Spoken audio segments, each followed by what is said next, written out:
Jail, CHSL, CPO, MTS, GD, Delhi police या फिर railway, NTPC, group D फिर other किसी भी स्टेट एग्जाम्स की तैयारी कर रहे हो, तो ये प्रैक्टिस सेट आपके लिए काफी इंपॉर्टेंट है, क्योंकि इस प्रैक्टिस सेट में हम उन्हीं प्रश्नों को कवर करेंगे जो परीक्षाओं में पूछे जाते हैं।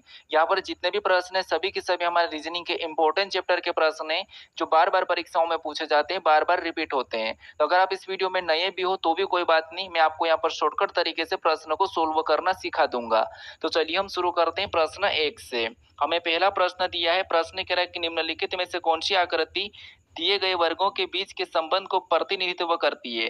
यहाँ पर हमें 3 शब्द दिया है, इन 3 शब्दों का व्यनारे कैसा बनेगा ये हमें बताना, ठीक है। तो यहाँ पर हमें जनवरी दिया है, दिसंबर दिया है और महीनों दिया है, इनके बीच व्यनारे कैसा बनेगा ये हमें बताना है। तो देखिए, जब भी आपको वेन डायग्राम के प्रश्न को सोल्व करना है तो सबसे पहले आपको क्या करना है, तीनों शब्दों को ध्यान से देखना है कि उनके बीच में कोई आपस में संबंध दिख रहा है या नहीं दिख रहा है।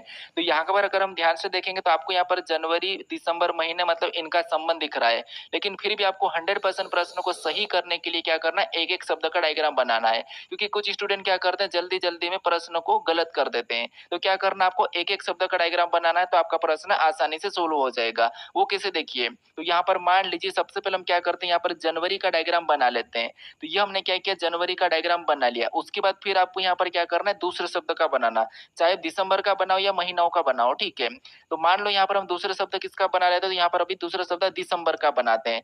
अब दिसंबर का डायग्राम बनाने से पहले हमें ये देखना है कि जो हमने यहाँ पर जनवरी का डायग्राम बनाया है, कि इनका यहाँ पर दिसंबर से कोई संबंध है या नहीं है।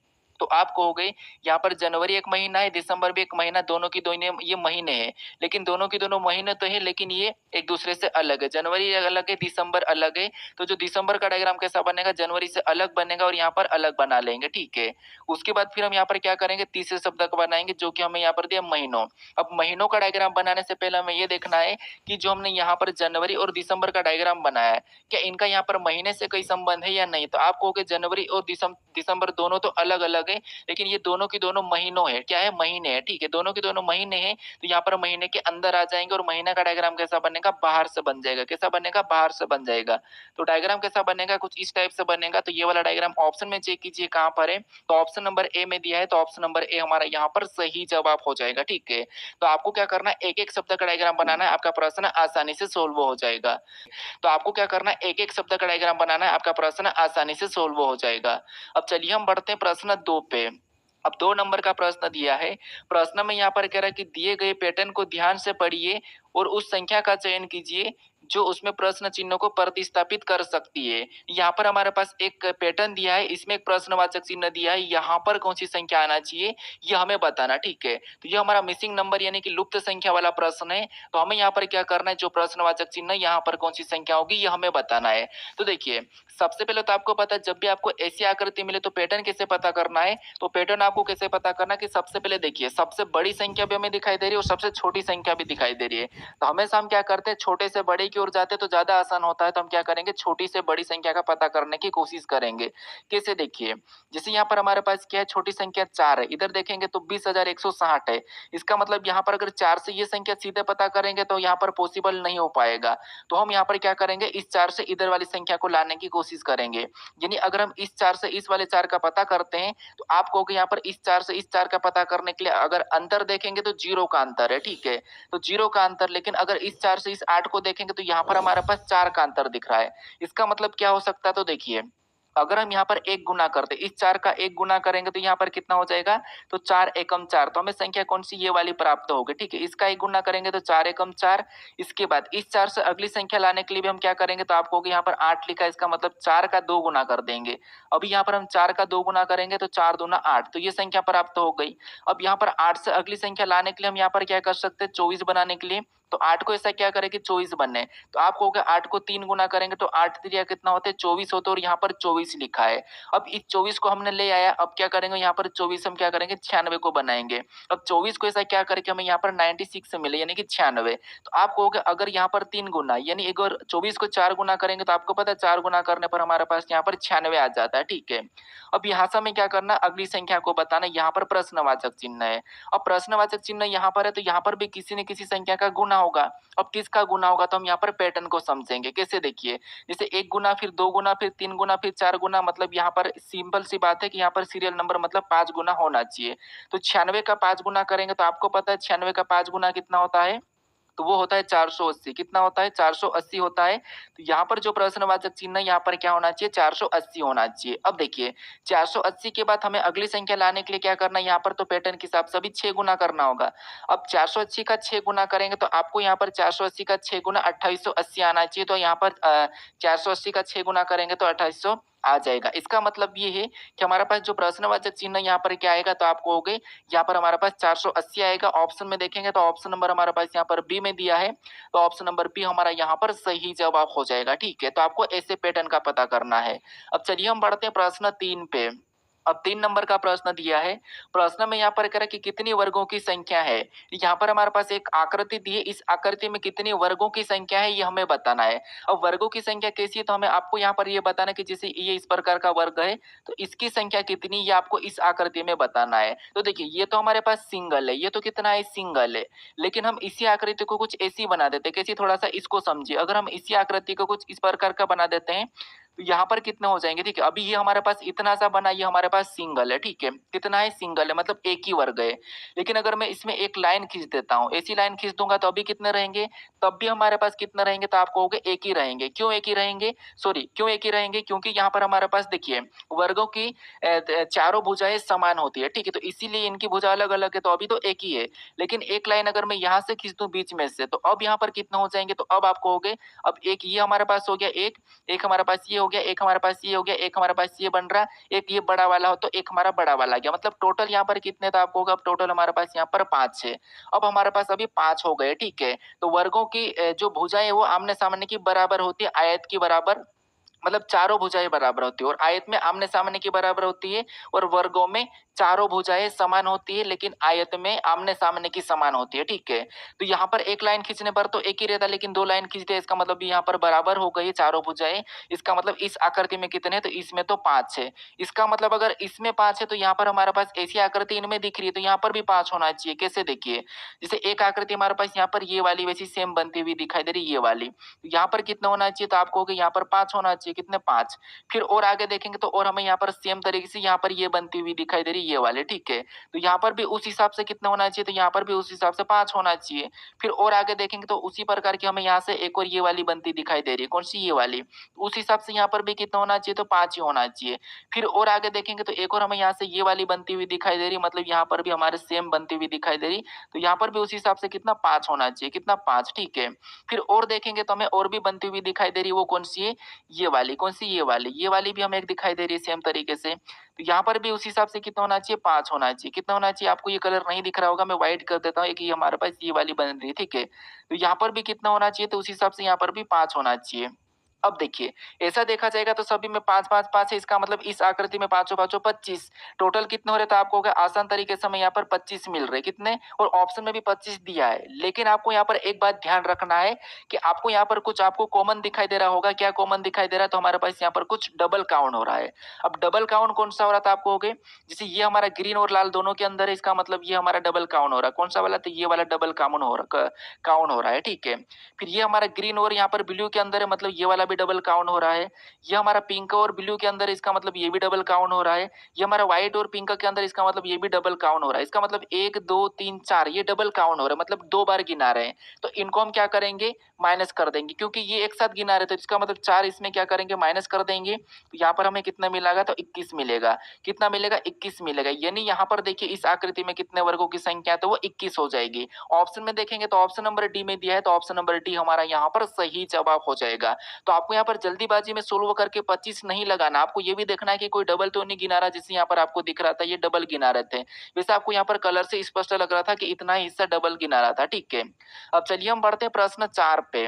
अब 4 नंबर का प्रश्न दिया है।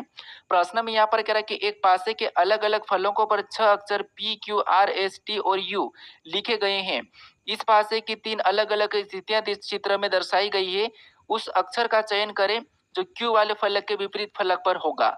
मतलब यहाँ पर हमें 3 पासे दिए हैं और इन 3 पासों में हमारे पास यहाँ पर कुछ लेटर दर्शाए गए, ठीक है? और हमें यहाँ पर बताना है कि क्यू के विपरीत क्या होगा। तो आपको पता हम जब भी एक से अधिक पासे को सोल्व करते हैं तो वहाँ पर हम क्या करते हैं, कॉमन सतह देखते हैं। अब कॉमन सतह मतलब यहाँ पर हमारे पास 3 पासा है, लेकिन हम क्या करते हैं, किन्हीं भी 2 पासों में कॉमन सतह देखते हैं।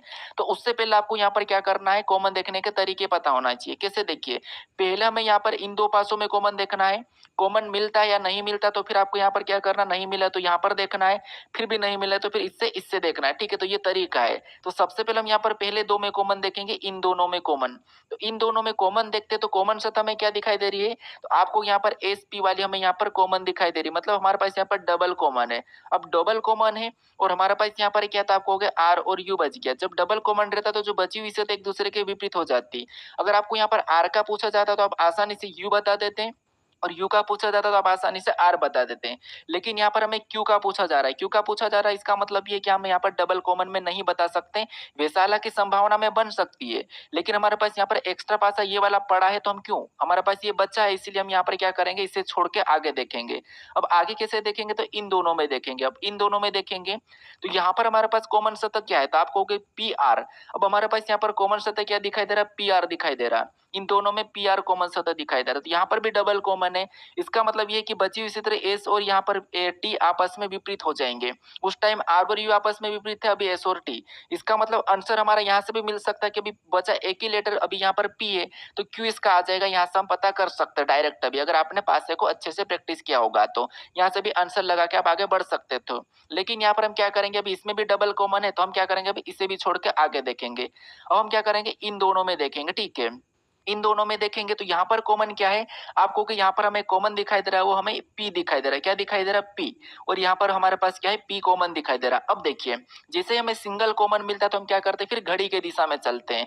अगर आपको देखिए, आपको ऐसा लग रहा है कि आपको जल्दी प्रैक्टिस करना, तो आप क्या करोगे, वीडियो को 2x कर लीजिए और स्पीड में वीडियो को देख लीजिए, क्योंकि मुझे सिखाना भी जरूरी है, कहाँ का आपकी गलती हो, क्योंकि आपको कोई भी किसी का भी लेटर का विपरीत पूछ सकता है, इसलिए सारा सिखाना जरूरी है। तो अब देखिए, यहाँ पर हम क्या करते हैं, जैसे ही कॉमन मिलता है उसको क्या करते हैं, एक तरफ लिख लेते हैं, जैसे ये पहले पासे का है, दूसरे पासे का। और क्या करते हैं, हम घड़ी के दिशा में चलते हैं। तो यहाँ पर पहले पासे में चलेंगे तो हमें यहाँ पर क्या मिल रहा है, यू। तो यू लिख लेंगे, यू से आगे चलेंगे तो एस मिला, इसको भी लिख लेंगे। यहाँ पर यू पहले मिला था, एस बाद में मिला, तो ये लिखा। उसके बाद दूसरे पासे में चलेंगे तो यहाँ पर क्या मिला, आर मिला, तो आर को लिख लेंगे। और आर के बाद हमें यहाँ पर आगे चलेंगे तो टी मिला, तो पहले आर मिला तो आर को लिखेंगे, लास्ट में टी मिला तो टी को। ऐसा लिखने के बाद आपको पता है आमने सामने करना है, तो इनको आमने सामने कर लेंगे सभी को। अब इसमें पता है यू और आर पहले भी वैसे भी विपरीत निकल गया था, एस और टी पहले भी यहाँ पर डायरेक्ट विपरीत निकल गया था, और यहाँ पर भी निकला। आमने सामने वाले मतलब ये एक दूसरे के विपरीत है। अब यहाँ पर बचा कौन, तो आपको हो गया, हमारे पास एक क्यू बच गया, तो क्यू हमारा कॉमन का हो जाएगा। तो यहाँ पर पी का क्या हो जाएगा, क्यू, और क्यू का पी। तो हमें यहाँ पर किसका पूछा है, क्यू का पूछा है, तो क्यू के सामने कौन है, पी है, तो ऑप्शन नंबर ए हमारा यहाँ पर सही जवाब हो जाएगा। ठीक है, वैसे मैंने यहाँ पर सारे का विपरीत निकालना बता दिया है, तो आप कंफ्यूज मत होना। अब चलिए हम बढ़ते हैं प्रश्न 5 पे। अब 5 नंबर का प्रश्न दिया है। प्रश्न में यहाँ पर कह रहा है कि यदि दर्पण को नीचे दिखाए गए अनुसार एमएन पर रखा जाए तो दी गई आकृति के सही दर्पण प्रतिबिंब का चयन कीजिए। मतलब यहाँ पर हमारे पास कुछ लेटर और संख्या दी है, ठीक है? यहाँ पर कुछ लेटर और संख्या दी है, इनको अगर हम एमएन रेखा पर रखते हैं तो इनका प्रतिबिंब इस साइड कैसा बनेगा, यह हमें बताना है। तो पहला तरीका, सबसे पहले आपको क्या अपनाना है, आपको क्या करना है, आपको पता है कि इनकी छाया इस साइड बनेगी, और सबसे पहले किसका बनेगा, ए का बनेगा। लेकिन आपको यहाँ पर क्या करना है, गलती निकालना है। प्रश्न को सोल्व करने से पहले गलती निकालना है। अब गलती कैसे निकालना, देखिए ऑप्शन में देखेंगे, यहाँ पर ए वैसा की वैसा दिखाई दे रहा, मतलब ये हो नहीं सकता, तो यहाँ पर तो गलती है। फिर ऑप्शन हमारे पास यहाँ पर इस वाले भी एक ही बात करेंगे, ये नीचे की ओर झुक रहा, मतलब पहली गलती यहाँ पर निकाली। अब उसके बाद यहाँ पर के है, और यहाँ पर क्या है 9, मतलब सबसे पहले आपको पता है ए के बाद के का बनेगा, लेकिन यहाँ पर 9 का बन रहा, तो ये भी नहीं हो सकता। तो ऑप्शन नंबर सी बचा, ये वाला हमारा यहाँ पर सही जवाब हो जाएगा। अब हालांकि आपको समझ में नहीं आया होगा, तो मैं आपको समझाता हूँ कैसे। देखिए, सबसे पहले यहाँ पर किसका बनेगा, ए का बनेगा। ए कैसा बनेगा, तो ए कैसा, इस टाइप का बनेगा। ये हमारा कैसा बनेगा, कुछ इस टाइप से बनेगा, ठीक है, ये वाला। अब ये वाला ए यहाँ पर दिखाई दे रहा है, ठीक है। उसके बाद किसका बनेगा, के का बनेगा। अब के का बनेगा तो के का कैसा बनेगा, कुछ इस टाइप से बनेगा, तो के यहाँ पर दिखाई दे रहा है, ठीक है। उसके बाद किसका बनेगा, नो का बनेगा, तो नो हमारा कुछ इस टाइप से बनेगा, तो वो भी दिखाई दे रहा है। एप कैसा बनेगा, तो एप का आपको पता है, एप कुछ इस टाइप से बनेगा। और 3 कैसा बनेगा, तो 3 अगर इधर आके ऐसा बन जाएगा। तो ये वाला ऑप्शन हमारा कौन सा वाला, ये वाला सही जवाब हो जाएगा, ठीक है। तो इसीलिए आपको यहाँ पर क्या करना है, दर्पण प्रतिबिंब वाले को गलती कर निकाल के प्रश्न को सोल्व करना। हालाँकि ये सरल है, लेकिन आपको यहाँ पर क्या होता है कि कभी-कभी ऐसे कचरे टाइप का मिल जाता है, बहुत सारे ऐसे चित्र दे देते हैं, तो उसमें हम कन्फ्यूज़ होते हैं, तो गलती निकालना पड़ता है। अब चलिए हम बढ़ते हैं प्रश्न 6 पे। अब 6 नंबर का प्रश्न दिया है। प्रश्न में यहाँ पर कह रहा है कि एक निश्चित तर्क का अनुसरण करते हुए 8 से संबंधित है, उसी तर्क का अनुसरण करते हुए 4 से संबंधित है, उसी तर्क का अनुसरण करते हुए 6 निम्नलिखित में से किससे संबंधित है, ये हमें बताना, ठीक है। तो ये हमारा एक प्रकार का एनालॉजी टाइप का ही प्रश्न है। तो सबसे पहले तो हमें यहाँ पर ये पता करना है कि यहाँ पर 8 का संबंध 67 से कैसे है और यहाँ पर 4 का संबंध 19 से कैसे है, ये हमें सबसे पहले पता करना है। फिर हमें सेम तरीके से यहाँ पर 6 का बताना, ठीक है। तो यहाँ पर देखिए, सबसे पहले हमें यहाँ पर क्या दिया कि 8 का संबंध किससे दिया, तो 8 का संबंध हमें यहाँ पर 67 से दिया है और 4 का संबंध किससे दिया, तो 4 का संबंध हमें यहाँ पर 19 से दिया है, ठीक है। तो सबसे पहले तो यहाँ पर हम इनका संबंध पता करेंगे कि ये कैसे दिया है। फिर हम क्या करेंगे, सेम तरीके से यहाँ पर 6 का बताएंगे, ठीक है। क्या करेंगे, सेम तरीके से 6 का बताएंगे। तो अब देखिए, सबसे पहले आपको पता है यहाँ पर 8 छोटी संख्या है और 67 हमारे पास बड़ी संख्या है। तो जब भी हम यहाँ पर संबंध पता करते हैं तो सबसे पहले क्या करते हैं, बड़ी संख्या को पता करने की कोशिश करते हैं छोटी संख्या से, और छोटी संख्या से अगर बड़ी संख्या है तो या तो हम गुणा करते हैं या फिर वर्ग या घन करके देखते हैं। तो यहाँ पर क्या लिखा है, 67 हमारे पास बड़ी संख्या है, तो इस कंडीशन में यहाँ पर क्या कर सकते थे, आपको हम वर्ग करके देखते हैं। ये अगर हम यहाँ पर 8 का वर्ग करते हैं तो 8 का वर्ग कितना होता है, तो 8 का वर्ग होता है 64। कितना होता है, 64। और यहाँ पर कितना लिखा है, 67 लिखा है, यानी यहाँ पर 67 लिखा, मतलब इसमें क्या करा, वर्ग करके 3 प्लस कर दिया है। ये हमने यहाँ पर 3 प्लस करा तो यहाँ पर 67 आ गया, ठीक है। क्या आ गया, 67 आ गया है। अब सेम तरीके से सेम लॉजिक से हम क्या करते हैं, 4 से 19 का भी पता करते हैं, जैसे हमने यहाँ पर अभी 67 का पता किया है। तो यहाँ पर भी क्या करेंगे, सेम तरीके से इसका वर्ग करेंगे। 4 का वर्ग कितना होता है, तो 4 का वर्ग होता है 16। कितना होता है, 16। जैसे हमने यहाँ पर वर्ग करके 3 प्लस किया तो इसमें भी हम क्या करेंगे, वर्ग करके 3 प्लस कर देंगे। तो 16 में जब हम 3 प्लस करेंगे तो कितना हो जाएंगे, 19 हो जाएंगे, और 19 भी यहाँ पर लिखा है। तो हमें यहाँ पर लॉजिक क्या मिला कि वर्ग करके 3 प्लस करना है तो यहाँ पर दूसरी संख्या प्राप्त हो जाती है, ये हमने लॉजिक का पता किया है। तो इसी तरीके से यहाँ पर क्या करेंगे, हम 16 का बता देंगे। तो 16 का पता करेंगे, सबसे पहले क्या करेंगे, यानी 6 का, ठीक है। तो 6 का भी क्या करेंगे, सेम तरीके से वर्ग करेंगे। अब 6 का वर्ग कितना होता है, तो आप कहोगे 6 का वर्ग होता है 36। कितना होता है, 36। जैसे हमने यहाँ पर वर्ग करके 3 प्लस किया, यहाँ पर वर्ग करके 3 प्लस किया, तो इसमें भी क्या करेंगे, सेम तरीके से 3 ही प्लस करेंगे। तो 36 में 3 प्लस कर देंगे तो यहाँ पर कितना हो जाएंगे, तो आप कहोगे 39 हो जाएंगे। तो यहाँ पर 6 का संबंध किससे होगा, 39 से होगा। तो ऑप्शन में देखिए 39 कहाँ पर है, ऑप्शन नंबर सी में दिया है, तो ऑप्शन नंबर सी हमारा यहाँ पर सही जवाब हो जाएगा, ठीक है। तो आपको यहाँ पर सबसे पहले संबंध पता करना है। अब चलिए हम बढ़ते हैं प्रश्न 7 पे। अब 7 नंबर का प्रश्न दिया है। प्रश्न करा कि यदि सेंस बल को 10 लिखते हैं और यहाँ पर सैमुअल्स को 9 लिखते हैं तो यहाँ पर नडाल को कैसे लिखा जाएगा, ये हमें प्रश्न पूछा है, ठीक है। अब ये हमारा कोडिंग डिकोडिंग का प्रश्न है। तो आपको पता है यहाँ पर हमारे पास लेटर का कोड क्या दिया है, संख्या दिया है। यहाँ पर भी लेटर का कोड संख्या दिया है। तो हम जब भी कोडिंग डिकोडिंग में लेटर का कोड संख्या में दिया जाता है तो उन लेटर को संख्या में बदल के क्या करते हैं, लाने की कोशिश करते हैं। लेकिन अगर हम यहाँ पर संख्या को देखें तो संख्या हमारे पास छोटी संख्या है 10, और यहाँ पर भी 9 हमारे पास छोटी संख्या है। जब आपको छोटी संख्या मिले तो अचानक से आपको यहाँ पर उन लेटरों को संख्या में बदलने की कोशिश नहीं करना है, क्योंकि अगर बदल भी दोगे, मान लो, तो यहाँ पर क्या कर सकते हैं, जैसे एस हमारे एबीसीडी में 19 नंबर पे आता है, ये हमारे एबीसीडी में 5 नंबर पे आता है। ऐसा अगर देखा जाएगा तो यहाँ पर संख्या हमारे पास बड़ी बड़ी आ रही है और यहाँ पर छोटी संख्या लिखी है। तो इस कंडीशन में आपको यहाँ पर क्या करना है, उन लेटर को काउंट करके संख्या लाने की कोशिश करना। वो कैसे, देखिए। तो यहाँ पर सेंस बल में क्या लिखा है, मतलब कितने लेटर है, तो आपको यहाँ पर गिनेंगे तो 1 2 3 4 5 6 7 8, यहाँ पर टोटल लेटर कितने, तो आपको इसमें टोटल लेटर की संख्या 8 है। कितने, 8 है, ठीक है। और यहाँ पर कितना लिखा, 10, यानी 10 बनाने के लिए हम यहाँ पर क्या कर सकते हैं, अपनी ओर से 2 जोड़ेंगे तो हमारे पास यहाँ पर कितने, 10 हो जाएंगे, ठीक है। सेम तरीके से यहाँ पर हम क्या करेंगे, सैमुअल्स का भी लाने की कोशिश करेंगे। अब सैमुअल्स में भी क्या करेंगे, लेटर को गिन लेंगे सेम तरीके से। यहाँ पर गिनेंगे तो 1 2 3 4 5 6 7, यहाँ पर टोटल लेटर कितने, तो आपको 7 है। और यहाँ पर कितना लिखा है, 9 लिखा। मतलब इसमें भी हम क्या करेंगे, सेम तरीके से यहाँ पर जैसे 2 प्लस किया तो यहाँ पर भी 2 प्लस कर देंगे तो कितना हो जाएंगे, 9 हो जाएंगे। मतलब यहाँ पर भी 9 है और यहाँ पर भी 2 प्लस करने पर 10 है। तो हमने यहाँ पर एक ही तरीके से दोनों संख्या का पता किया, तो इसी तरीके से यहाँ पर क्या करेंगे, नडल का भी बता देंगे। तो सबसे पहले गिनेंगे तो यहाँ पर 1 2 3 4 5, यहाँ पर कितने, तो आपको 5 लेटर है। अब जैसे हमने यहाँ पर क्या करा था, लेटर को गिन के 10 प्लस, यहाँ पर भी सॉरी 2 प्लस, यहाँ पर भी 2 प्लस, तो यहाँ पर भी क्या करेंगे, सेम तरीके से 2 प्लस कर लेंगे। तो 5 में जब हम 2 प्लस करेंगे तो यहाँ पर कितना हो जाएंगे, 7 हो जाएंगे। कितना हो जाएंगे, 7 हो जाएंगे, यानी कि नडल का संबंध किससे होगा, 7 से होगा। तो ऑप्शन में देखेंगे 7 कहाँ पर है, तो ऑप्शन नंबर सी में दिया है। तो ऑप्शन नंबर सी हमारा यहाँ पर सही जवाब हो जाएगा। ठीक है, अब चलिए हम बढ़ते हैं प्रश्न 8 पे। अब 8 नंबर का प्रश्न दिया है। प्रश्न में यहाँ पर कह रहा है कि एक तस्वीर में एक महिला की ओर इशारा करते हुए एक पुरुष कहता है कि वह मेरी बहू की सास के बेटे की दादी है।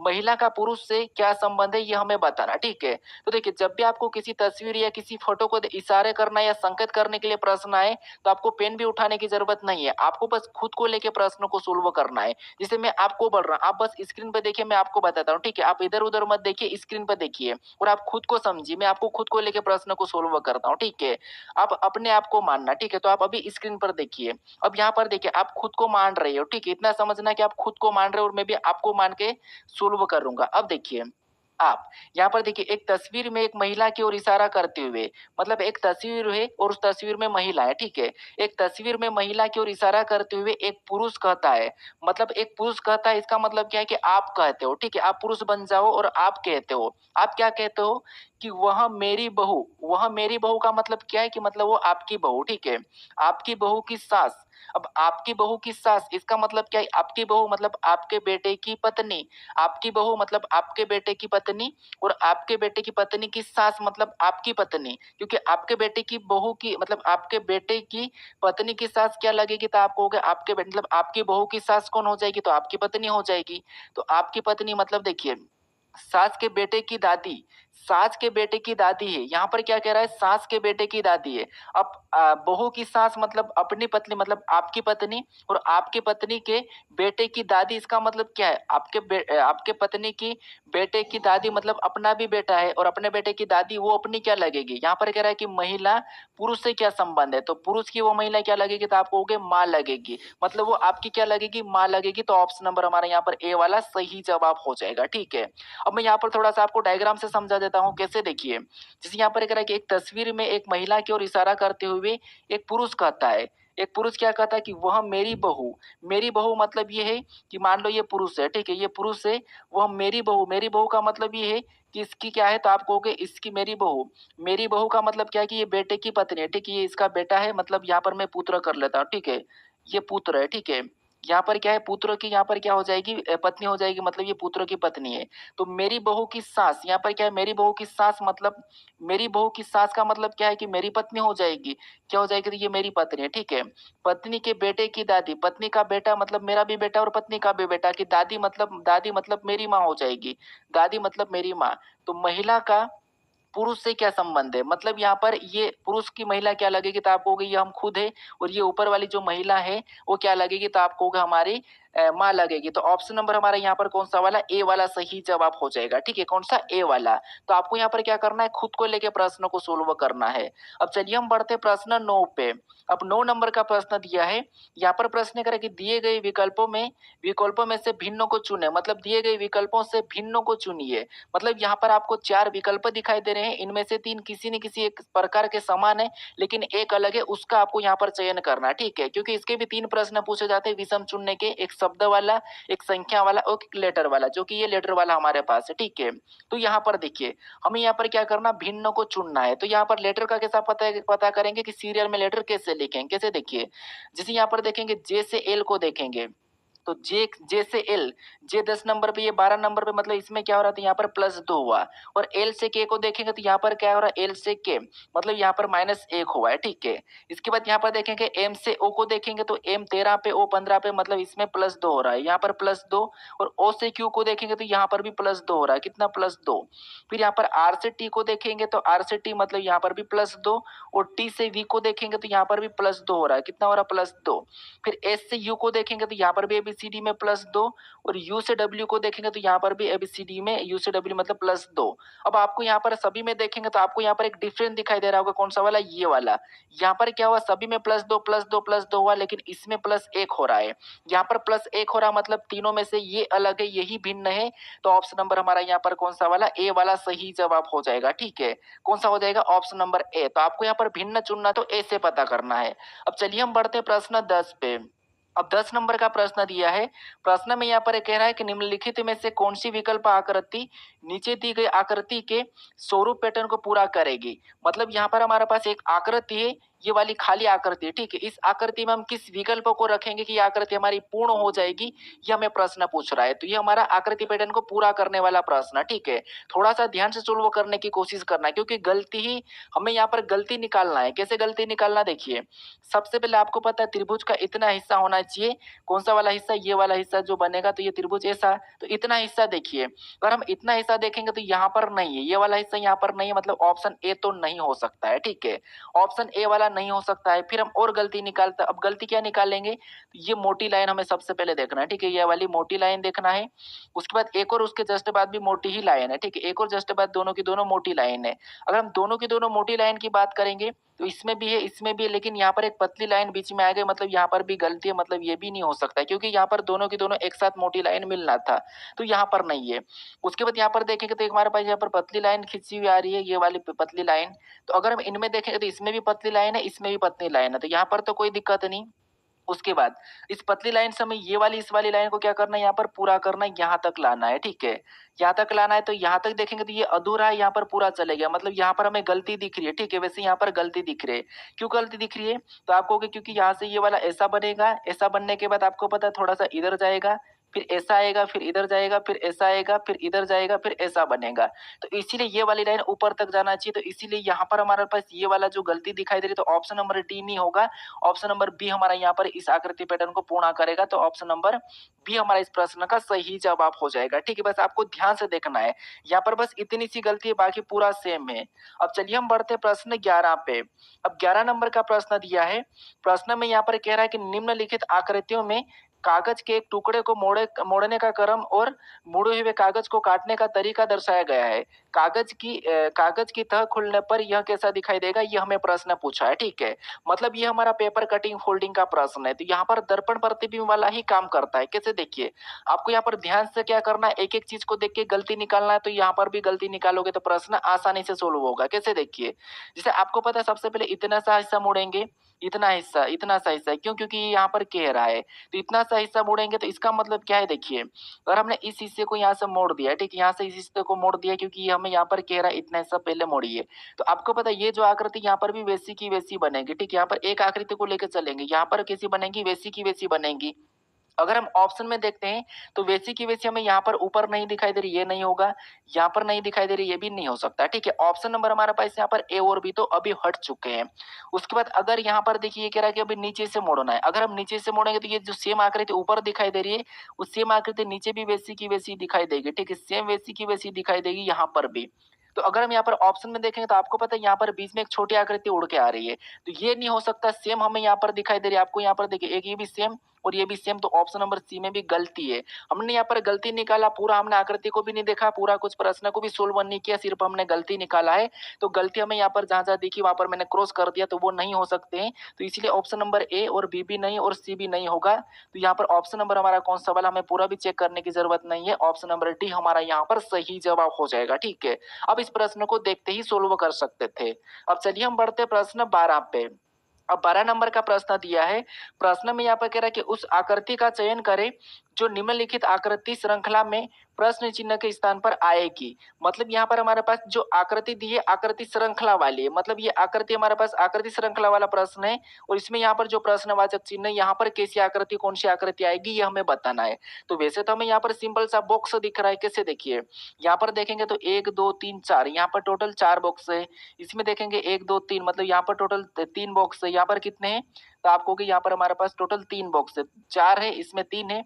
इसमें देखेंगे तो यहाँ पर 2 ही बॉक्स है, तो इसका मतलब 4 बॉक्स, 3 बॉक्स, 2 बॉक्स, इसका मतलब इसमें 1 बॉक्स वाला आना चाहिए। अगली आकृति हमारी कैसी बनेगी, सिंगल बॉक्स वाली बनेगी। तो सिंगल बॉक्स वाली अगर हम ऑप्शन में देखते हैं तो केवल हमें ऑप्शन नंबर कहाँ पर दिखाई दे रहा है, ए में दिखाई दे रहा है। तो ऑप्शन नंबर ए हमारा यहाँ पर सही जवाब हो जाएगा, ठीक है। तो आपको बस यहाँ पर पैटर्न को समझना है, आकृति की सीरीज के पैटर्न को समझना है, प्रश्न आसानी से सोल्व होगा। अब चलिए हम बढ़ते प्रश्न 13 पे। अब 13 नंबर का प्रश्न दिया है। प्रश्न में यहाँ पर कह रहा है कि उस विकल्प का चयन कीजिए जो दी गई आकृति में अंतर्निहित है घुमाने की अनुमति नहीं है। मतलब यहाँ पर हमारे पास एक आकृति दी है, ठीक है, कौन सी वाली, ये वाली आकृति दी है, और इस आकृति में कौन सी आकृति वाला भाग जो विकल्प वाला वो वहां पर दिखाई दे रहा है, ये हमें देखना है। घुमाने की अनुमति नहीं, वैसे की वैसा होना चाहिए। तो सबसे पहले देखिए, अगर हम यहाँ पर त्रिभुज की बात करें तो त्रिभुज तो हमें यहाँ पर दिखाई दे रहा है, लेकिन एक और बड़ा वाला त्रिभुज नहीं दिखाई दे रहा है यहाँ पर, ठीक है। तो ऑप्शन ए तो नहीं दिखाई दे रहा। लेकिन अगर हम ध्यान से देखते तो आपको पता है ये वाली जो लाइन दिख रही है ऑप्शन नंबर सी वाली, वो हमें यहाँ पर बनती हुई दिखाई दे रही है, ठीक है, वो हमें यहाँ पर बनती हुई दिखाई दे रही है। तो ऑप्शन नंबर सी हमारी मैच हो रही है, क्योंकि ये भी हमारा कहीं से कहीं यहाँ पर वैसे बनते हुए तो बन रहा है, लेकिन उतना पूरी तरह से नहीं बना है, ये भी नहीं बना, तो इसीलिए ऑप्शन नंबर बी नहीं, ए नहीं और डी भी नहीं। ऑप्शन नंबर हमारा कौन सा वाला, तो यहाँ पर हमारा सी वाला सही जवाब हो जाएगा, ठीक है, कौन सा, ऑप्शन नंबर सी। बस आसान प्रश्न है, बस हमें यहाँ पर देखना है कि ध्यान से कि क्या हो रहा है। अब चलिए हम बढ़ते प्रश्न 14 पे। अब 14 नंबर का प्रश्न दिया है। प्रश्न में यहाँ पर कह रहा है कि लुप्त अक्षर ज्ञात करें। मतलब यहाँ पर हमारे पास कुछ आकृति पैटर्न दी है और इसी में एक प्रश्नवाचक चिन्ह दिया है, कहाँ पर, यहाँ पर, ठीक है। तो यहाँ पर कौन सा मतलब अक्षर होगा ये हमें बताना है। तो देखिए लुप्त अक्षर का मतलब क्या है कि हमें यहाँ पर इन पैटर्नों को देखना है कि यहाँ पर कैसे लिखा, फिर सेम तरीके से फिर हम यहाँ पर बता देंगे। तो अब देखिए यहाँ पर क्या लिखा, ऊपर वाले में DIJB, अगर इनका अंतर करेंगे तो अंतर जैसा कुछ आ नहीं रहा, लेकिन अगर आपको यहाँ पर इनका अपोजिट वगैरह याद होगा तो आप आसानी से कर लोगे। कैसे, देखिए जैसे डी का अपोजिट क्या है, तो डी का अपोजिट W और W का D है। और जैसे आर का अपोजिट क्या है, आर का विपरीत I और आर का I और I का R। यहाँ पर J का Q और Q का J आपस में विपरीत है। उसके बाद B का Y, Y का B, ये भी आपस में विपरीत है। इसका मतलब V का विपरीत यहाँ पर आ जाएगा, तो V का क्या है, तो V का E है, मतलब यहाँ पर E आना चाहिए, E का V का E, इस पैटर्न के हिसाब से। तो यहाँ पर क्या आना चाहिए, E आना चाहिए। तो अगर हम ऑप्शन में देखते हैं तो ऑप्शन नंबर हमारे पास यहाँ पर डी में दिया है, तो ऑप्शन नंबर डी हमारा यहाँ पर सही जवाब हो जाएगा, ठीक है। बस सिंपल सा था, बस आपको यहाँ पर लॉजिक या पैटर्न का पता कर लेना था। वो क्या पैटर्न था, तो यहाँ पर हमारे पास विपरीत लेटर वाला था। अब चलिए हम बढ़ते हैं प्रश्न 15 पे।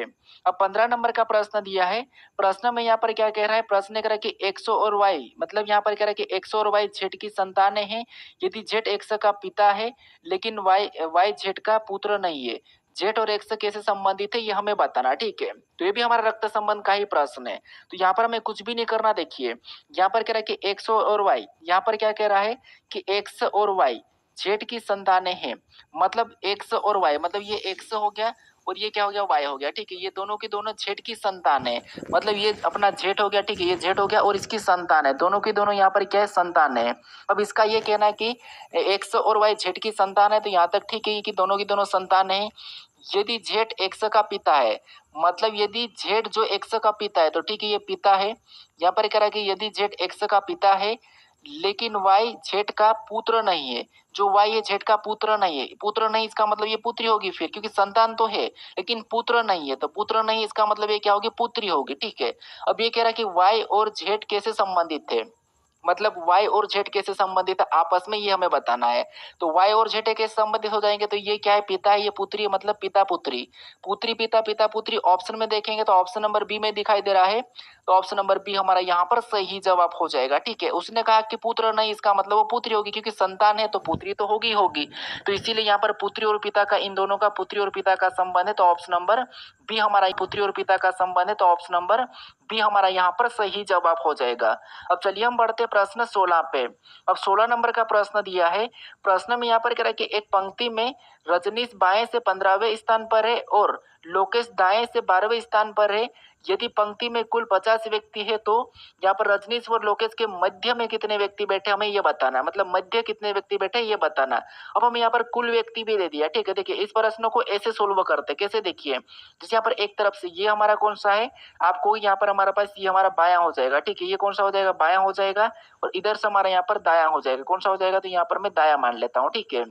अब यहाँ पर देखिए रजनीश बाएं से 15वां है, ठीक है, यहाँ पर बाएं से 15वां है, और इधर से लोकेश क्या है, तो लोकेश हमारे पास यहाँ पर दाएं से कितना है, तो 12वां है, ठीक है, दाएं से 12वां है ये लोकेश।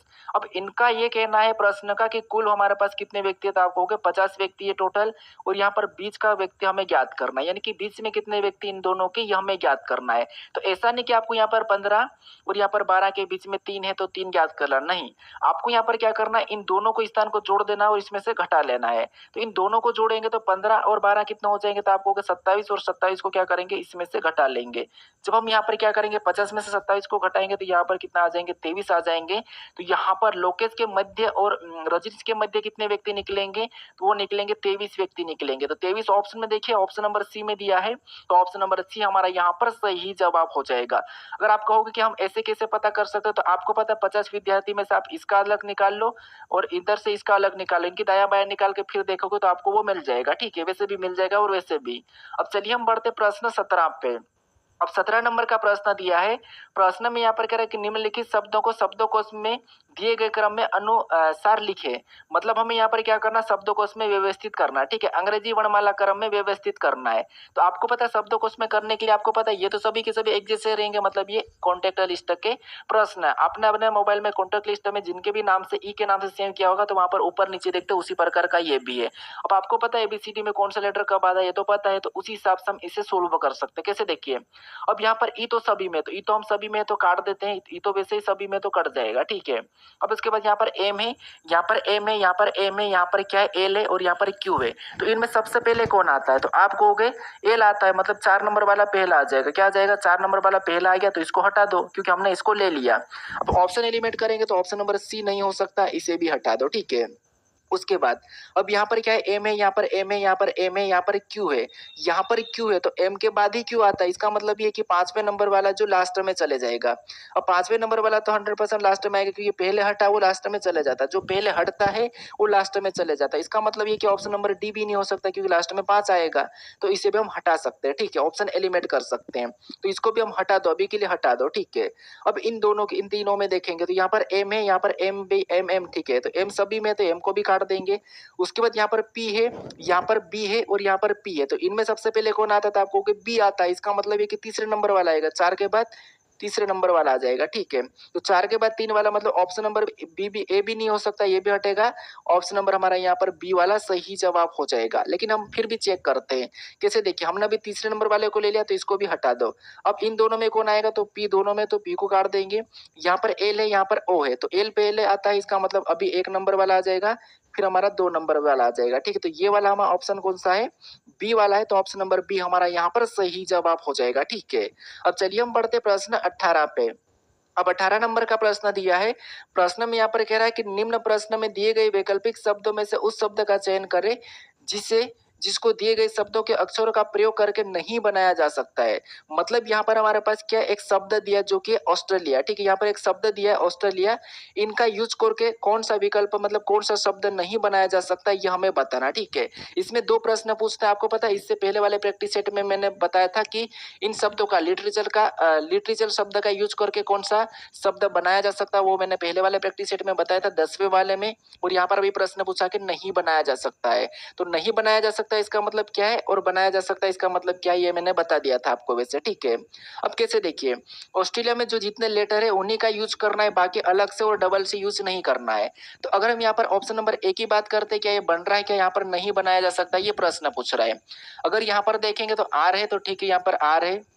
उसके बाद यहाँ पर ए है तो ए है, उसके बाद आई है तो आई भी है, यहाँ पर टी है तो टी भी है, टी भी हमारे पास यहाँ पर है, यू है तो यू भी है, उसके बाद एल है तो यहाँ पर एल भी। इसका मतलब ये कि ऑप्शन नंबर ए तो हमारे पास बन रहा है। उसके बाद यहाँ पर टी है तो टी भी है, आर भी है, आई भी है, ए भी है, एल है, ये भी बन रहा है। ऑप्शन नंबर बी भी बन रहा है।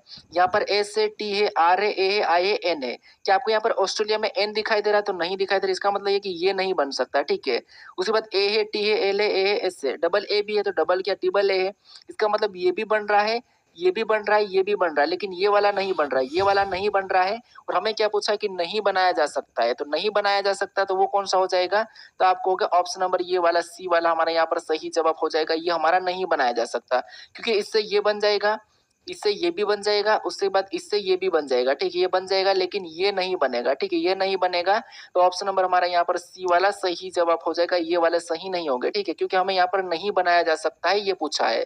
अब चलिए हम बढ़ते प्रश्न 19 पे। अब 19 नंबर का प्रश्न दिया है। प्रश्न में यहाँ पर कह रहा है कि एक निश्चित कोड में यहाँ पर विराट को IVART के रूप में लिखा जाता है, उस कोड में रोहित को कैसे लिखा जाएगा, ये हमें प्रश्न पूछ रहा है। ठीक है, तो ये भी हमारा कोडिंग डिकोडिंग का ही प्रश्न है, लेकिन ये हमारा कौन सा है, तो यहाँ पर हमारे पास लेटर का कुछ लेटर ही दिया है। कौन सा है, लेटर का कुछ लेटर दिया है। तो आपको पता है जब लेटर का कुछ लेटर दिया है तो उस कंडीशन में या तो हम ABCD में माइनस प्लस करते हैं, या फिर हम क्या करते हैं उनके विपरीत अपोजिट भी निकाल लेते हैं, या फिर उन्हीं लेटर वही लेटर दिखे। जिसे यहाँ पर विराट में जो लेटर है वही की वही हमें यहाँ पर भी दिख रहे हैं। इसका मतलब ये है कि यहाँ पर कहीं ना कहीं हमारे पास क्रॉसिंग मेथड होगी। कैसे क्रॉसिंग मेथड, तो यहाँ पर देखिए मैं यहाँ पर क्या करता हूँ, विराट लिख लेता हूँ। ठीक है, क्या करता हूँ यहाँ पर मैं विराट लिख लेता हूँ। और विराट को इसने क्या लिखा, तो इसने आई लिखा है, आई के बाद वी लिखा है, वी के बाद ए लिखा है, ए के बाद आर लिखा है और आर का टी लिखा है। ठीक है, ये इनके कूट लिखा है। अब आपको पता है क्रॉसिंग मेथड कैसे, तो आप कहोगे जैसे इन दोनों को आपस में क्रॉस करेंगे तो यहाँ पर ये लेटर बन जाएंगे, इन दोनों को आपस क्रॉस करेंगे तो ये लेटर बन जाएंगे, और टी को वैसा की वैसा लिख दिया। सेम तरीके से रोहित का बताने के लिए हम क्या करेंगे, ऐसे ही क्रॉसिंग मेथड यूज करेंगे। कैसे, इन दोनों को क्रॉस कर देंगे तो यहाँ पर ओ पहले आ जाएगा, आर पीछे चले जाएगा। इन दोनों में भी क्रॉस करेंगे तो आई पहले आ जाएगा, एच पीछे चले जाएगा, और टी वैसे की वैसे आ जाएगा पीछे। तो ये ऑप्शन में चेक कर लीजिए कि कहाँ पर है। यहाँ पर हमारे पास ऑप्शन में मिलना चाहिए ORI, ORI, ORIHT, ORIHT option number D में दिखाई दे रहा है। ऑप्शन नंबर डी हमारा यहाँ पर सही जवाब हो जाएगा। ठीक है, तो आपको यहाँ पर माइनस प्लस भी करने की जरूरत नहीं है, अगर वही लेटर दिखे तो क्रॉसिंग मेथड यूज कर लेना। अब चलिए हम बढ़ते प्रश्न 20 पे। अब 20 नंबर का प्रश्न दिया है। प्रश्न में यहाँ पर क्या कह रहा है कि दिए गए वर्णमाला, मतलब दी गई वर्णमाला श्रृंखला में गलत पद ज्ञात कीजिए। यहाँ पर हमारे पास वर्णमाला श्रृंखला है, इसमें गलत पद ज्ञात करना, मतलब अलग लेटर गलत लेटर कौन सा है ये हमें बताना है। तो सबसे पहला तरीका तो क्या है कि या तो आप इनको संख्या में बदल लो या फिर अंतर देख लो। तो मान लो इनको हम संख्या में बदलते हैं, जैसे ए हमारा ABCD में 1 नंबर पे, ई हमारा ABCD में 5 नंबर पे, आई हमारा ABCD में 9 नंबर पे, और एम हमारा ABCD में 13 नंबर पे, और क्यू हमारा ABCD में 17 नंबर पे, और टी हमारा ABCD में 20 नंबर पे। अगर हम यहाँ पर अंतर देखते हैं तो अंतर कैसे देखना, देखिए अंतर कैसे देखना, सीरीज का अंतर। यहाँ पर इस दोनों में अंतर देखेंगे तो यहाँ पर +4 का अंतर है, और यहाँ पर भी देखेंगे तो इसमें भी +4 का अंतर है, और यहाँ पर इसमें देखेंगे तो क्या करेंगे, यहाँ पर 9 से 14 मतलब इसमें भी +4 का अंतर है, सॉरी 9 से 13 मतलब +4 का है, और 13 से यहाँ पर क्या करेंगे 17 को देखेंगे तो इसमें भी +4 का है, इसमें भी +4 का है, और 17 से क्या करेंगे 20 को देखेंगे तो इसमें +3 का है। तो यही वाला हमें अलग दिख रहा है, इन में से यही वाला हमारे पास अलग है, 20 वाला अलग है, तो टी वाला हमारे पास यहाँ पर गलत पद है। तो ऑप्शन नंबर यहाँ पर हमारा कौन सा वाला, डी वाला सही जवाब हो जाएगा। अगर आप ऐसे भी देखते तब भी मिल जाता है। कैसे, देखिए ये विषम संख्या, ये विषम विषम विषम विषम, लेकिन ये हमारे पास एकमात्र सम संख्या, तो वैसे भी आपको सम संख्या से भी मिल जाता पहले। ठीक है, तो ऑप्शन नंबर में हमारा कौन सा वाला, डी वाला सही जवाब हो जाएगा। यही वाला हमारा कौन सा है, गलत पद है। हमने यहाँ पर एक पैटर्न बताया आपको, लेकिन आप पहले भी बना सकते हो कि क्योंकि सारे लेटर की सम संख्या आ रही है विषम संख्या, लेकिन इसकी सम आए तो ये अलग हो जाएगा। अब चलिए हम बढ़ते प्रश्न 21 पे। अब 21 नंबर का प्रश्न दिया है। अब प्रश्न यहाँ पर क्या कह रहा है, प्रश्न करें कि दिए गए समीकरण में स्टार चिन्हों को क्रमिक रूप से बदलने और समीकरण को संतुलित करने के लिए निम्नलिखित में से विकल्प में से गणितीय चिन्हों के सही संयोजन का चयन कीजिए। मतलब स्टार के स्थान पर हम किन चिन्हों को रखेंगे कि ये समीकरण 16 होने पर यहाँ पर हमारे पास 40 आ जाए, ये हमें प्रश्न पूछ रहा है। मतलब यहाँ पर क्या करना है, आपको ऑप्शन से उठा के चिन्हों को रखना है। क्या करना है, ऑप्शन से उठा के चिन्ह को रखना है। कैसे, देखिए जैसे सबसे पहले मान लो हम यहाँ पर ऑप्शन नंबर ए को उठाते हैं। क्या करते हैं, यहाँ पर हम ऑप्शन नंबर ए को उठा रहे हैं। ठीक है, इसको उठा रहे हैं। अब सबसे पहले क्या करेंगे, यहाँ पर 23 लिखेंगे। पहला चिन्ह हमारे पास माइनस है तो माइनस लगा लेंगे वैसे की वैसे। ठीक है, उसके बाद 2, उसके बाद क्या करेंगे, प्लस का चिन्ह लगाएंगे। फिर अगली संख्या 10 है तो 10 को लिखेंगे। फिर यहाँ पर हम क्या करेंगे, भागित का चिन्ह लगाएंगे। फिर अगली संख्या क्या है, 20 है तो 20 को लिखेंगे। फिर गुणे का चिन्ह लगाएंगे और अगली संख्या 5 को लिखेंगे। अब इस समीकरण को सोल्व करने पर हमारे पास यहाँ पर 40 आना चाहिए। अगर 40 नहीं आया तो हम दूसरे ऑप्शन को उठाएंगे। तो यहाँ पर सबसे पहले भाग देंगे तो यहाँ पर 10 से कम 10, 10 दूना 20, मतलब ये 2 बार में गया। ठीक है, भाग 2 बार में कटा है। उसके बाद आपको पता है यहाँ पर सीधे गुणा हो जाए तो 5 दूना 10, यहाँ पर गुणा कर लेंगे तो यहाँ पर 10 हो जाएगा। ऊपर से क्या करेंगे, यहाँ पर उतार लेंगे वैसी की वैसी संख्या। ठीक है, ये हमने उतार लिया क्योंकि देखिए ये 2 बार में कटा था, और क्या करा, डायरेक्ट यहाँ पर गुणा करके ये 10 मैंने लिख दिया। ठीक है, क्योंकि भाग के बाद गुणा ही होगा। उसके बाद उसके बाद यहाँ पर हम प्लस प्लस भी कर सकते हैं या माइनस भी।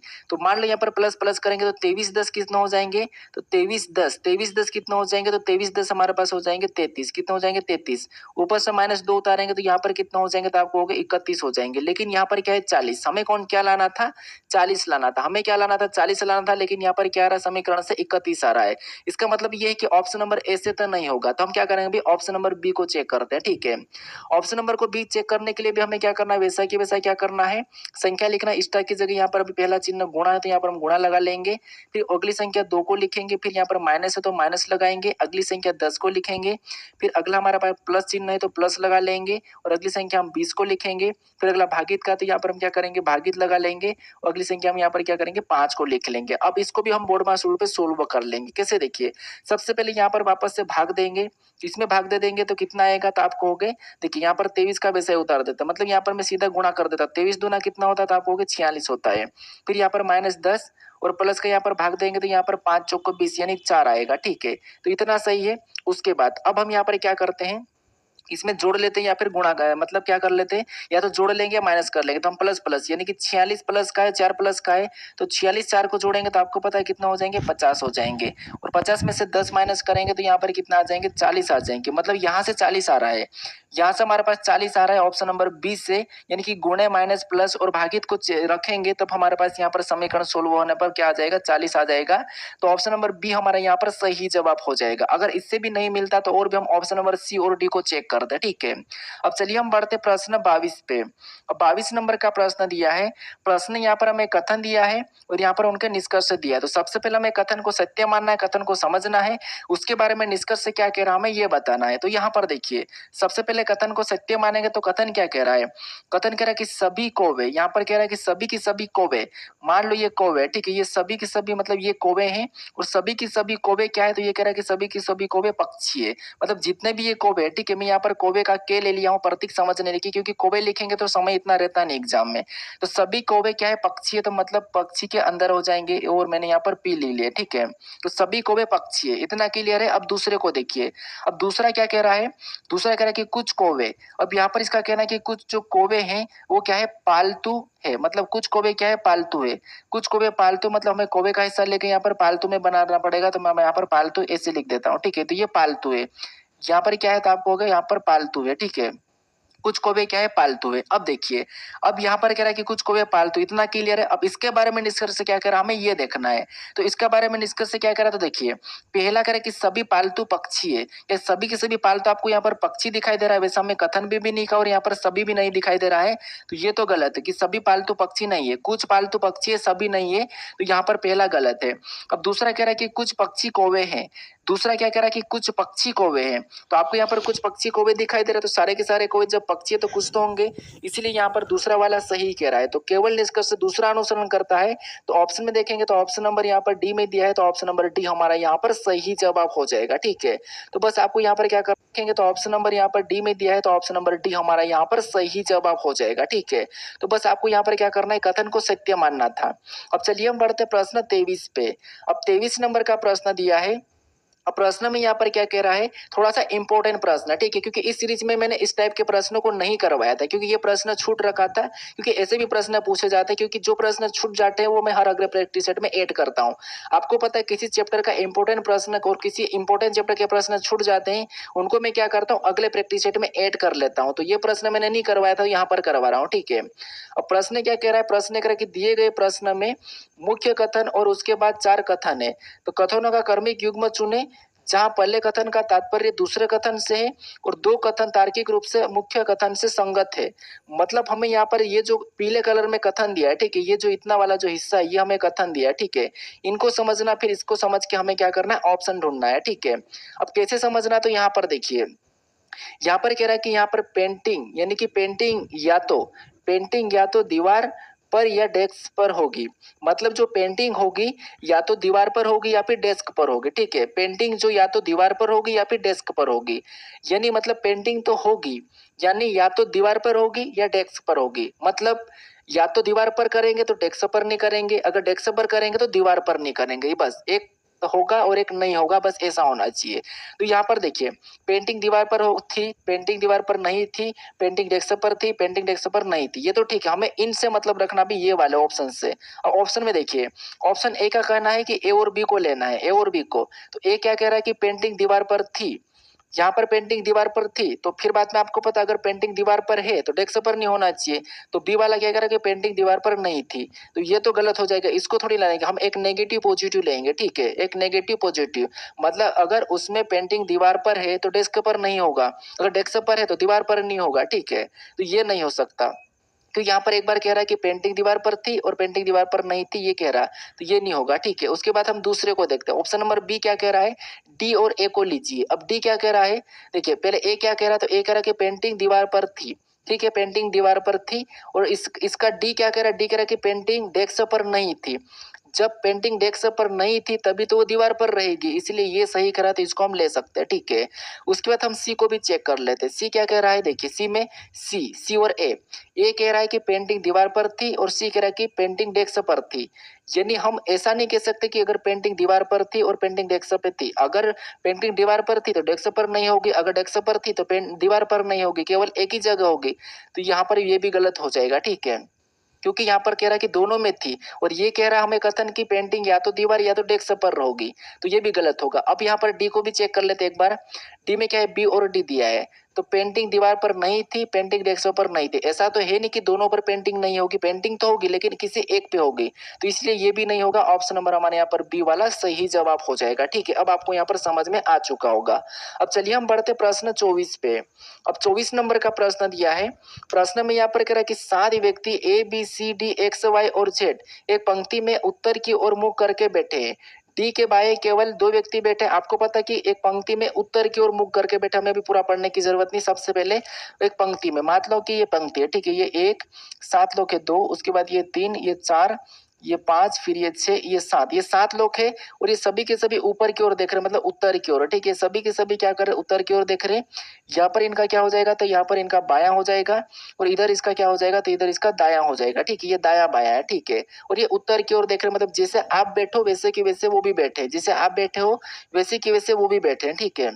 अब देखिए, अब यहाँ पर प्रश्न क्या कह रहा है, तो प्रश्न कह रहा है कि देखिए 7 व्यक्ति A B C D X Y और जेड एक सीधी पंक्ति में उत्तर की ओर मुख करके बैठे हैं, डी के बाएं केवल 2 व्यक्ति बैठे हैं, मतलब डी के बाएं केवल 2 ही व्यक्ति बैठे हैं। केवल का मतलब क्या होता है कि डी के बाएं 2 ही व्यक्ति बैठे, उसके वाला कोई भी नहीं बैठ सकता। इसका मतलब है कि डी को कहाँ पर बिठा देंगे, क्योंकि डी को यहाँ पर बिठाएंगे तो बाएं इधर होता है, तो डी को अगर हम यहाँ पर बिठा देंगे तो डी के बाएं केवल 2 व्यक्ति अब बैठेंगे, इसके वाला कोई भी नहीं, ठीक है। 7 में से डी यहाँ पर बैठेगा तब इसके बाएं केवल 2 व्यक्ति रहेंगे, क्योंकि अगर डी को यहाँ पर बिठा देंगे मान लो तो इसके बाएं फिर 3 व्यक्ति हो जाएंगे, तो इसलिए यहाँ पर नहीं बिठा सकते। तो डी के बाएं केवल 2 व्यक्ति बैठे, तो ठीक है, डी के बाएं केवल 2 व्यक्ति बैठे हैं, इतना क्लियर है। उसके बाद क्योंकि 2 व्यक्ति बैठे मतलब यहाँ पर बैठेंगे, क्योंकि मैंने यहाँ पर 7 स्थान बिठा दिया, ठीक है। अब आगे कह रहा कि बी जेड के बाएं दूसरे स्थान पर बैठा है। अब जो बी है ये जेड के बाएं दूसरे स्थान पर बैठा है, तो हम यहाँ पर बी को कहाँ पर बिठाएंगे कि यहाँ पर जो बी है जेड के बाएं दूसरे स्थान पर बैठेगा, तो इसको छोड़ो, अभी इसको छोड़ो, आगे पढ़ते हैं। इसको अभी हम छोड़ देते हैं। आगे कह रहा है कि वाई वाई ए के बाएं तीसरे स्थान पर बैठा है, और वाई जो ए के बाएं तीसरे स्थान पर बैठा है, ठीक है। वाई कह रहा है कि वाई ए के बाएं तीसरे स्थान पर बैठा है, तो यहाँ पर भी वाई को कहाँ पर बैठाएंगे कि तीसरे स्थान पर आएगा, तो इसको भी छोड़ो, अभी इसको हम अभी छोड़ते हैं, आगे पढ़ते हैं। अब आगे कह रहा है कि एक्स के दाएं केवल एक व्यक्ति बैठा है। अब यहाँ पर हमें पॉइंट मिला है, एक्स के दाएं केवल एक व्यक्ति बैठा है। अब दाएं क्या है, तो दाएं आपको पता है दाएं इस साइड है। अब दाएं इस साइड है, इसका मतलब है कि 100 को अगर हम यहाँ पर बिठा देंगे तो इसके दाएं केवल एक व्यक्ति मिलेगा, मतलब यहाँ पर कोई एक व्यक्ति बैठेगा, तो ये कंफर्म हो गया अभी। अब हम यहाँ पर ऊपर पढ़ेंगे, ऊपर पढ़ेंगे तो ऊपर क्या करें कि बी जेड के बाएं दूसरे स्थान पर बैठा है। अब बी जो जेड के बाएं दूसरे स्थान पर बैठा है, तो अगर हम यहाँ पर जेड को बैठाएंगे तब यहाँ पर बी जेड के बाएं दूसरे स्थान पर बैठेगा, जेड के बाएं, ठीक है, जेड के बाएं यानी कि बी जेड के बाएं दूसरे स्थान पर, तो ठीक है। अब यहाँ पर क्या कर रहा था, वाई ए के बाएं तीसरे स्थान पर बैठा है, जो वाई है ये ए के बाएं तीसरे स्थान पर बैठा है। ए के बाएं तीसरे स्थान पर मतलब ए को यहाँ पर बिठाएंगे तब ये ए के बाएं तीसरे स्थान पर, मतलब यहाँ पर बैठ जाएगा। तो यहाँ पर पहला, दूसरा, तीसरा, तो वाई ए के बाएं तीसरे स्थान पर, तो ये भी सही है। बी जेड के बाएं दूसरे स्थान पर, ये भी सही है। एक्स के दाएं केवल एक व्यक्ति बैठा, तो वो भी सही है। अब यहाँ पर एक व्यक्ति, हमारे पास एक स्थान छूट गया, तो यहाँ पर कौन आ जाएगा, तो सी बचा, वो सी यहाँ पर ऑटोमेटिक आ जाएगा क्योंकि सातों लोगों को बिठाना था। अब एक बार वापस पढ़ लीजिए कि डी के बाएं केवल दो व्यक्ति बैठे, तो डी के बाएं केवल दो व्यक्ति बैठे हैं, ठीक है। उसके बाद बी जेड के बाएं दूसरे स्थान पर है, तो बी जेड के बाएं दूसरे स्थान पर है, यहाँ तक भी ठीक है। वाई ए के बाएं तीसरे स्थान पर है, तो यहाँ पर वाई जो ए के बाएं तीसरे स्थान पर है, तो ये भी सही है। उसके बाद एन मतलब एक्स के दाएं केवल एक व्यक्ति बैठा है, तो एक्स के दाएं केवल एक व्यक्ति बैठा, तो इसके दाएं केवल एक व्यक्ति, ये भी सही है। अब प्रश्न क्या पूछ रहा है कि निम्नलिखित में से कौन बाएं से दूसरे स्थान पर बैठा है। अब इधर से दूसरे स्थान पर कौन बैठा है, ये हमें बताना है। तो इधर से दूसरे स्थान पर हमें केवल एक सी दिखाई दे रहा है, तो सी ऑप्शन में देखेंगे तो ऑप्शन नंबर बी में दिया है, तो ऑप्शन नंबर बी हमारा यहाँ पर सही जवाब हो जाएगा, ठीक है। तो आपको यहाँ पर ऐसे प्रश्नों में ज्यादा घबराना नहीं है, जैसे प्रश्न कह रहा है वैसा ही सोल्व करना है। अब चलिए हम बढ़ते प्रश्न 25 पे। अब 25 नंबर का प्रश्न ये आपके लिए क्यूज है, ठीक है, मतलब आपको इसका सही जवाब क्या है ये बताना है।